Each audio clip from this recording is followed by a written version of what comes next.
Driving സ്കൂളുകളുടെ പ്രവർത്തനങ്ങളുമായി ബന്ധപ്പെട്ട് മോട്ടോർ വാഹന ഗതാഗത വകുപ്പ് നടപടികൾ സജീവമാക്കി രംഗത്ത് ഇറങ്ങിയിരിക്കുകയാണ്. ട്രാൻസ്പോർട്ട് കമ്മീഷണർ ഋഷിരാജ് സിംഗ് IPSന്റെ നിർദ്ദേശത്തെ തുടർന്നാണ് ഈ മേഖലയിൽ മോട്ടോർ വാഹന ഗതാഗത വകുപ്പ് നടപടികൾ ശക്തമാക്കി രംഗത്ത് വന്നിരിക്കുന്നത്. പരിശീലന കേന്ദ്രങ്ങളിൽ ഒരു കാരണവശാലും എല്ലായിടങ്ങളിലും ബോർഡുകൾ പ്രദർശിപ്പിക്കാൻ പാടില്ല എന്നാണ് പ്രധാനമായും നിർദ്ദേശം നൽകിയിരിക്കുന്നത്. ഇതനുസരിച്ച് ഉഴവൂരിലും മറ്റ് സ്ഥലങ്ങളിലും പ്രവർത്തിക്കുന്ന ഡ്രൈവിംഗ് സ്കൂളുകളുടെ ബോർഡുകൾ മോട്ടോർ വാഹന വകുപ്പ് ഉദ്യോഗസ്ഥർ രംഗത്തിറങ്ങി നീക്കം ചെയ്തു. പരിശീലന കേന്ദ്രം ഒരിടത്ത് മാത്രമാണ് പ്രവർത്തിക്കുന്നതെന്നും ഇക്കാരണത്താൽ തന്നെ ഒരിടത്ത് മാത്രമേ ബോർഡ് പ്രദർശിപ്പിക്കാവൂ എന്നുമാണ് അധികൃതർ അറിയിച്ചിട്ടുള്ളത്. വാഹന വകുപ്പ് അധികൃതരുടെ നടപടികൾ ശക്തമാക്കുന്നതിന്റെ ഭാഗമായാണ് ഇത്തരത്തിലുള്ള നടപടികളെന്നാണ് സൂചനകൾ ലഭ്യമായിട്ടുള്ളത്. ഉറവലങ്ങാട് മേഖല ഉൾക്കൊള്ളുന്ന പ്രദേശങ്ങളിൽ ഉഴവൂർ ജോയിന്റ് RTO ഓഫീസിന്റെ നേതൃത്വത്തിലാണ് നടപടികൾ സജീവമാക്കിയിരിക്കുന്നത്.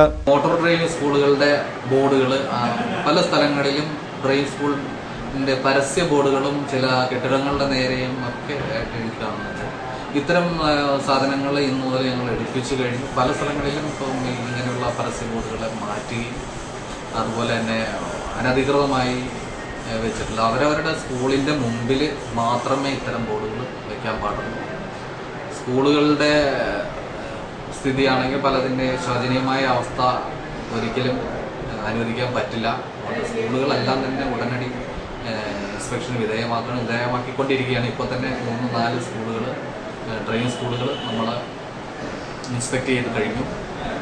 എല്ലാം ചെറിയ ചെറിയ കുറ്റങ്ങളും കാര്യങ്ങളും ഒക്കെ കണ്ടെത്തുകയും ചെയ്തു. അതെല്ലാം അവരെ പറഞ്ഞ് മനസ്സിലാക്കി ഉടൻ തന്നെ അതെല്ലാം ശരിയാക്കാനായിട്ട് നിർദ്ദേശം നൽകുകയും ചെയ്യുകയുണ്ടായി.